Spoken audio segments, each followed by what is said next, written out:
Tennessee WildCast is live on the air with the latest on hunting, fishing, boating, and all things outdoors. Make welcome your host, drummer and outdoor expert novice, Jason Harmon. All right. Hello, everybody, and welcome to this edition of Tennessee WildCast. We thank y'all for tuning in. Thanks for listening. And as you can see, we are on a location again here at Union University. Thanks to those folks for letting us use their one of their classrooms for today's show. We've got a special guest with us. He's a jack of all trades. His name is Jack Ladd, and he's going to tell us about what all he's into. And one thing that he enjoys is making knives. So it's bladesmithing. So that's going to be the main topic of today's show. And I guess bladesmithing is a word. I'm not sure, but I used it anyway. And then we have Miss Amy Snyder-Spencer. She is our co-host today, and thanks for setting this up. Yeah, I met Jack last year at the Pagoda Dovefield. We were doing some photos from it, and Jack was up there, and I was like, he had this knife on his belt, and I'm always looking at stuff, and I was like, nice knife. And he's like, yeah, I made it, just like in casual talking. And I'm like, what?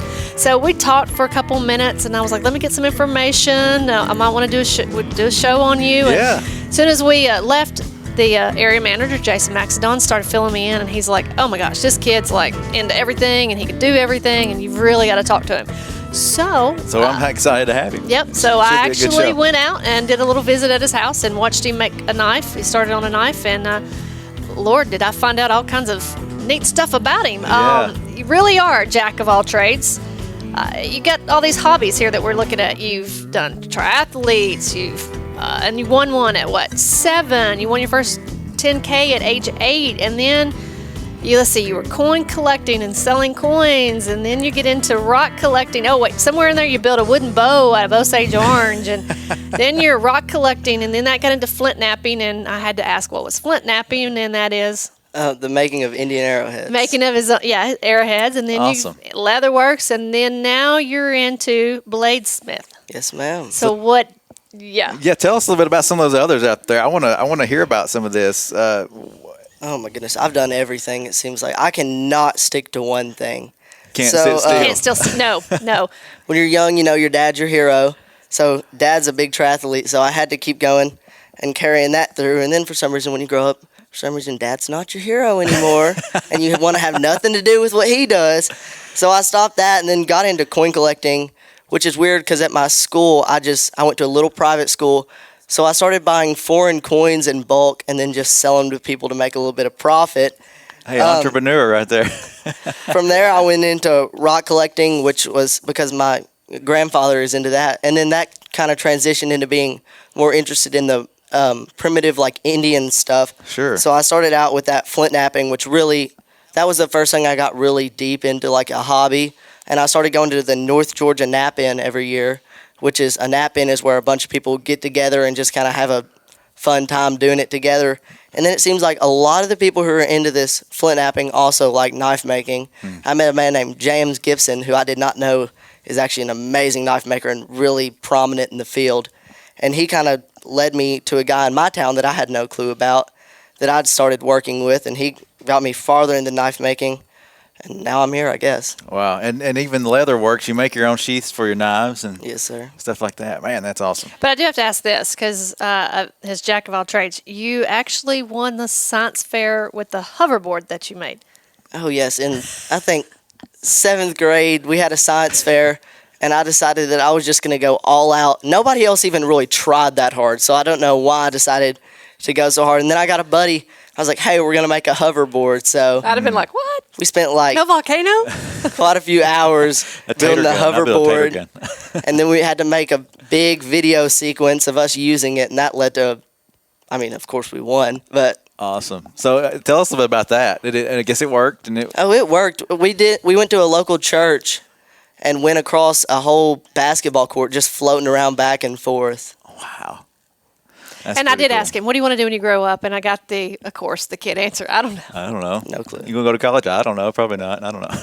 It's a set of skills. He doesn't need college. He's doing great. This is awesome. So let's start out with bladesmith.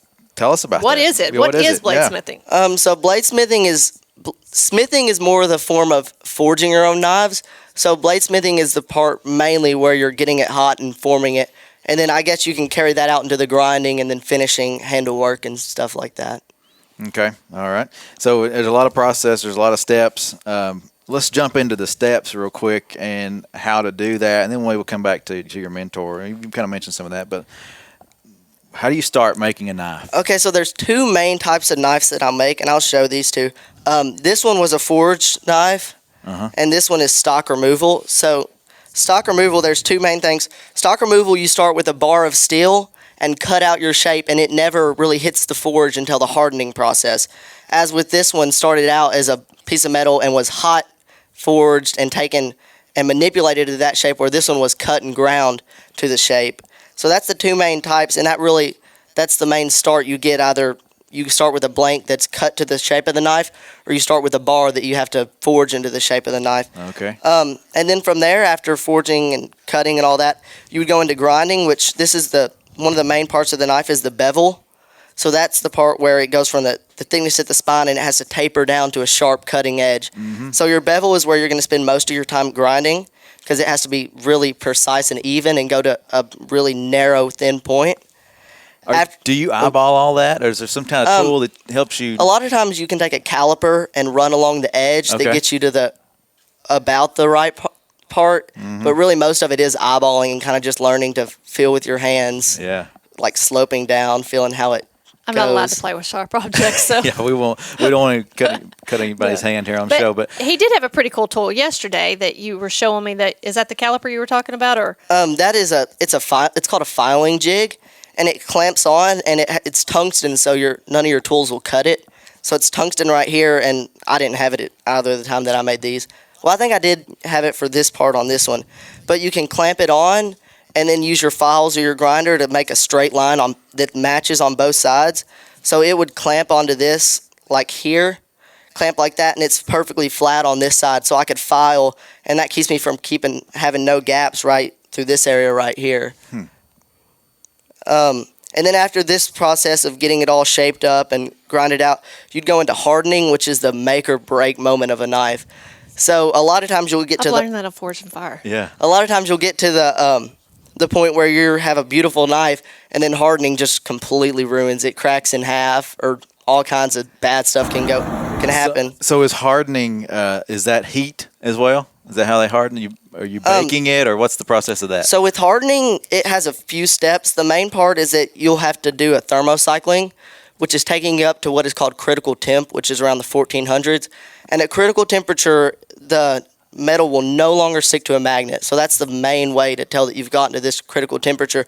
And it's that all the stuff in the metal is so hot and moving around so fast that it doesn't have time to stick to one spot and stay to that magnet. Okay. So that's the main thing. And you heat it up to that, let it cool down to room temperature, and do that a few times. And then I normally do 3 times. So on my 3rd time, I heat it up to critical temperature, and then you go for your make or break moment, which is called that quench, where you quench it into a substance. There's all different things. Sometimes water, but water makes it really hard, but water also cracks about 50% of the knives you quench in it. So I normally do oil, which is a viscous substance. Something more viscous doesn't cool it down as quick.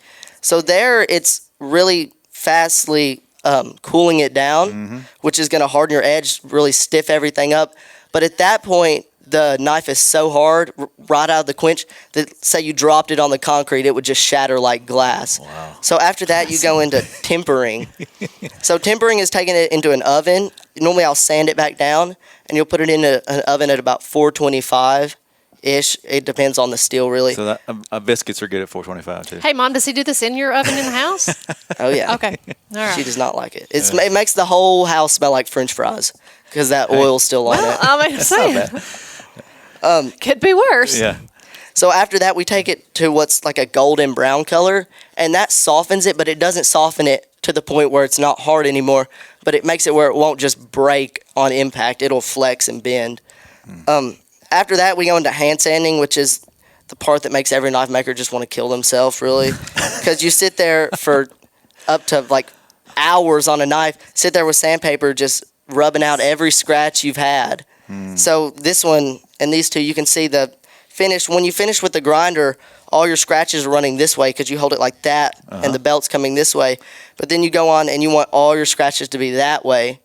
So you'll start out with, I normally start out like at a really low grit, like 36 on the grinder, and then I'll come off the grinder and go to like a 50 grit sandpaper, and then you go this way with 50, and then you go this way with like 120. So you want to make sure you have no longer straight scratches, and then you'll just go back and forth alternating, and this one is up to, I think, 800. So you've really got to work your way up, and it takes quite a few hours of that, the most tedious part. And then from there we go on to, you got to tape all this up so you don't get scratches in your blade, and you'll go on to handle, which is probably one of my favorite parts because it's a lot more forgiving than everything else. And with that, I can choose any material, but you'll start out with a block of material, and the first thing you do is you drill your holes on the side of the knife to keep it stable, and then you got to contour your front, which is a mistake that a lot of people forget to do. They'll not do it, and then you'll have a block attached to your handle, and it's like 2 different lengths on the side, and then you can't, if you try to go down and grind it, then you're going to scratch your blade all up. So you do that, and then you're ready for your gluing up. So I use a 2-part epoxy. A lot of times I use 5-minute because I'm really impatient. But then I'll end up like screaming my head off because like I'll be like 4 minutes into that, and I'm sitting there and it's not on yet. So you're just like having to rush it all, because if you don't do that, then you ruined everything and have to refinish all the knife stuff. So really a lot of people use 30, but I use 5 because I'm impatient. And then from there you'll grind, after it's dried, you'll grind it to the edge of the knife, which with this you would do, you go to the edge of the knife because this is called a full tang, which means that the metal runs all the way around this knife. With this would be considered hidden tang. So once it goes inside the handle here, it really narrows out. And so that just has a hole in the handle that this fits into. And there's still a pin in it, but it's only one, and it's wood on all sides. It's beautiful. Yeah, I was going to ask about those pins. Do you measure those out and hammer them in? How's that work? So with the pins, you don't have to be super accurate, because when you're at that block stage, you'll put it in and they'll be sticking out of the side, but then once you do it, you just grind them to the face. But with one of these, it's a little bit more complicated, because with this, you want to peen the pin over so it's wider on the end, so it's more of a rivet holding it together. Gotcha. Even though there's still epoxy, you just want that because your guard can shift a lot easier on one of these. Now, you mentioned this one earlier. This was one of the hardest ones to make because of that guard, or there's more time into that. Talk about crafting one of those. Okay, so this was the first knife I ever made with a guard, and it was the first knife that really like made me cry. Like I spent, I don't know how many times. This was probably the 3rd guard I made for this, because one of the hard parts is right here. You don't want any gaps in between the blade and this guard, because it's 2 separate pieces of metal. So you really have to take your time on filing it just to super tight, like 1,000th of an inch can matter in this. So it's just hours of just filing, and you'll sit there and file for 20 minutes and maybe take off 1,000th of an inch just because you're trying to be so detailed and accurate. And when you do the slot in your guard, it has to be super narrow, but you can't just drill a hole down because it will normally end up wider. So you drill one hole and then file all the rest of that out, which just takes hours. And then once you get to that point on the first guard, I remember I got to this point and it looked so good, and then I hammered it on once and it just stretched it out, and then there were gaps on either side of it. So started over again, and then on the second time, somehow the size drill bit I had in my drill press had gotten switched out. So then I drilled all that, filed all that out, and it turns out it was way wider than this. And then on this one, I finally just took super thin drill bits and then just took my time on filing. I'd file for a minute, slide it on, file for a minute, and just keep going until it would fit all the way up to here, but it had no gaps.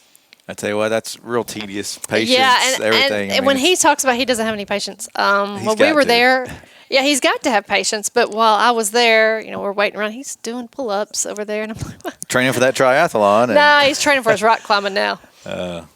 Well, to the handles. I see this is, you told me earlier, what kind of wood is that handle there? This is amboina. It's the burl of an amboina tree. So amboina is a South American softwood, which means I have to stabilize it, which is a process of, I didn't do it myself, but it's a process where they take it and put it into a vacuum chamber with resin, so that soaks up all the resin, because when it's a softwood like that, it would get really marred up and wouldn't be suitable for a handle, and it could crack a lot easier. So they put that resin into the wood, and it stabilizes it to where it can be wet, and it makes it basically an artificial type material, because it can get wet and then it's no longer has all those problems you get with a natural material. But an amboina is a South American softwood that's really expensive, and I really hope this was legally sourced because you have no clue. This could have just been It's pretty. It's cut amazing. out of a nature reserve somewhere in South America. But from that point, we go and we'll take it. This started off as a block, and I would do the rough shaping, put that in, and then just go and take all my time sanding to get the right tolerances and match it up with this. Do you guard. have to figure out like where it fits nicely in your hand and determine the dips and the? A lot of times I'll start out a handle really large for the size and then just slowly feel. I mean, my hand is different than everybody else's. Right. I have big hands, but go and just feel till I think like you'll go and you'll feel one spot that's like kind of digging in. So you'll just take that out and go it from there. He had one he was working on yesterday, and I grabbed it, and I was like, man, I love it. It fits so good. So anyway, I'm trying to work on that one. See if we can. Yeah, one of those, she was looking at a blacksmith knife, which is a lot different from these in the fact that the whole thing is a metal construction. So I would go and I'd forge out the blade, and then you forge a long tail, which is really thin and goes, and then you fold it over to the shape and make a little guard out of it, and you fold Yeah, it to that's the pretty shape cool. of the handle, which is, I love them. That's cool. It fit so good yesterday. So Can people see some of the stuff you've been doing? Tell them you have an Instagram page. I have an Instagram because I guess I'm young, so I don't use Facebook. Everybody's got Instagram. I have a Facebook that I never use, but on Instagram is the main thing I stick to, and that shows all my work, which right now I don't have a website or anything for selling my work, strictly because I have so many people wanting them that I have no need to sell to people that I don't know. But at some point I'll start selling, make a website that would be attached to that. but it's Instagram. J Ladd Ironworks is his Facebook. Awesome. Yeah, I was looking at that last night and checking out some of the stuff. It's amazing, some of the work on there, and we're showing some pictures. We got some pictures for people to see if you're all Now- watching. But You have your favorite materials that you like to use, and you were talking about a certain wood yesterday that I'd never heard of. I think it's I can't even remember the name of it. It's like Alabama, Georgia, somewhere in there. What was this Okay, wood? so there's this wood called chitim, which it only grows in North Alabama, and then like somewhere in Arabia or something. It's like a really rare wood, and it was actually what the Ark of the Covenant was made out of, which I found is an interesting fact. Cool. And I have a friend who's about my age that's also a knife maker in North Alabama named Will Freeman, close to the Huntsville area, and he goes out and harvests this stuff and can just sell it for as much as he wants to because nobody else has it. And it's illegal to cut down unless it is a dead standing tree, which is kind of an interesting fact. Yeah. Which I don't know. He I don't showed know us some about of him. it yesterday, and I think it was in some of the pictures that I sent to you. But it's really pretty. I mean, and I'd never heard of it. And It's become really rare due to the fact that in the Civil War, it was one of the only things in the U.S. that you could use to make yellow dye, which around that time that was the only thing they had. So they cut down most of it, and now it only grows out of rock, like really rocky areas. But every single piece, I don't know if you're familiar with the burl of wood, but burl is like a big off-grow that's really no grain structure or anything. So it's a lot prettier, but it's technically like a messed up piece of wood. But it's a lot prettier. So a lot of people go from that. And the interesting thing about chitim is that every single tree has burl on it. It grows out and it's one big burl with a little tree growing out of the top of it. is it kind of like a knot? And they say that. Yeah, it looks like a big it's exactly knot. What it looks Okay. like. I saw it somewhere on one of the shows I've watched, like in Texas, they were going out and harvesting for certain wood, but that was a different type of one. But I've Right. seen them where they're specifically looking for that, and they'll pay high dollar for those types of woods because they can do specialty things with them. So Yeah. And then I noticed one type of handle you were using, like a paracord or something like that. Yeah, I've done quite a bit of that. For a lot of times, if you want somebody to not have to pay as much for a knife, you can do a leather wrap or just a paracord wrap, which is a lot simpler, but it still makes a comfortable handle that'll get the job done. But what's your favorite to use? Like if you were going to do one for you again, what would you do? If I could use one material for the rest of my life, handle-wise, it'd be this, which is canvas micarta. So they take a canvas cloth material and press it down and put, this one was done with fiberglass resin, but it's all kinds of different resins and epoxies that they put and then soaks up into that material and makes it into more of a hard thing. But the thing is that it's waterproof and just really, it can take a really high temperature. So it's just a really durable material, but you still get that natural look with it. It looks like Yeah. looks like something natural. Looks like wood, yeah. Which I And you just said it's love canvas. it. Canvas. That's awesome. That's cool. So, and now, you've got a couple of fixed blade knives. You ever done any folding knives or? I've made like one little folding knife that it's the tolerances for the machinery I have. A lot of times with folding knives, you'd want something like a milling machine just to get the grooves right. Because even though this takes a lot of attention to detail, a folding knife just takes tons more that I don't think I could do it without hurting myself. Yeah. So tell us, what would you use these knives for? Do you make skinning knives and other knives for outdoor activities, or what's your main focus? So a lot of my main knives are this style, but a little bit smaller, and I just call them a utilitarian knife. Mm-hmm. I say skin a cat, do whatever you want to do with it. Skin a cat, cut your steak. Don't do whatever you need to. No. Yeah, please don't. Got to have a sense of humor, and that was one thing with him yesterday. He does have a good sense of humor, and that's always good. So yeah, that was humor, people. Yeah, I thought I saw one with a gut hook on it. It actually, I've made a few with gut hooks. Yeah, he says one of the things I was reading up on is that you sell a lot of them to outdoorsmen, hunters, and and our area is really known. West Tennessee is really just known for hunting, so a lot of people use it for that point. But that gut hook you were talking about, I call it the mouse hook, because really the blade was like much smaller than this, and the gut hook was like an 1/8 inch, so you really couldn't even use it on anything other than like a mouse. Maybe cutting the trachea of a mouse. Hey, we could get it here for a union, and they can have it. They could use it in their classes. Yeah. So one thing you've talked about some challenges and some things, but what are some of the challenges that you've found making the knives? So the main thing is keeping consistency, and just like here, if you look at this knife, it's not perfect right here in this area, which is the choil area, and then it's not perfect. Yeah, my plunge cuts. Yeah, you might need some reading glasses for this. Yeah, well, but you look up real close, and you see that those two lines aren't perfectly even, which a lot of people perfectionist. A lot of people in the knife making community, the first thing you do is you pick up somebody's knife and you're like, let's see how good it is. Like, this one's near perfect, because I'd really spent my time on that one. But a lot of times you'll pick that up, and that's like one of the hardest things to keep even. And then another thing is when you're grinding, when you go from side to side, your body naturally does two different motions. Right. So a lot of times you'll try to do the same thing, and like one side at the top of this will end up curved, and one side will end up like a super straight line. And it's just really hard to keep the consistency in your bevels too on having the same top line. Wow, and my voice is cracking a lot. I just got sick the other day. Yeah, it's not gone away. Yeah. Okay, we got another note here before we run out of time. What kind of equipment? So, and he had a lot of it yesterday. But the one thing I will say is he had a very old anvil, and that is one of his goals is to getting a. Yeah, so my anvil, my mentor gave it to me when I first started. And then the other day I was working with him. He was like, "You still use that crappy old thing?" And I was like, "Yes, I still use that crappy old thing." well, look what it's making though. I know, yeah. So with your anvil, a lot of times you want a really clean face, and mine looks more like Swiss cheese on the top. It's just like holes everywhere.